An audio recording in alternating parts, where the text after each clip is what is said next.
Hər kəsə salam. Bu gün südlü maç halvası hazırlayıram. Umacı qurutmayacağam. Ona görə əvvəlcə şərbəti hazırlayıram. Şərbət üçün qazancaya 2 stəkan şəkər tozu, 1 stəkan su və 1 çay qaşığı limon suyu əlavə edib qarışdırıram. 7 ədəd ili kiçik bir torbaya yerləşdirib əzirəm və qazana əlavə edirəm. Şərbəti ocağa yerləşdirirəm.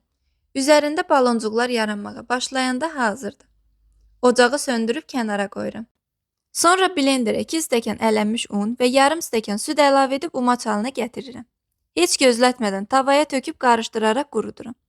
Tam quruduqda üzərinə 200 qram kərə yağı və 1 çimdik duz əlavə edib qovurmağa davam edirəm.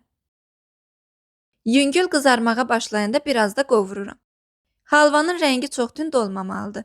Buna görə bu qədər qovurmaq kifayətdir. Daha sonra şərbəti yavaş-yavaş dayanmadan qarışdıraraq əlavə edirəm. 2-3 dəqiqə qarışdırıb ocaqdan götürürəm. Biraz yılındıqdan sonra servis edirəm. Nəticədə qoxusu evi bürüyən, ləzzəti qaldıqca daha da artan südlü umaç halvası hazırdır. Bu arada külçənin resepti kanalımda var. İzləyə bilərsiniz. Hazırlayan hər kəsə indidən nuş olsun. Videonu bəyəndinizsə like edib, şərh yazıb yaxınlarınızla paylaşmağı unutmayın. Hələlik!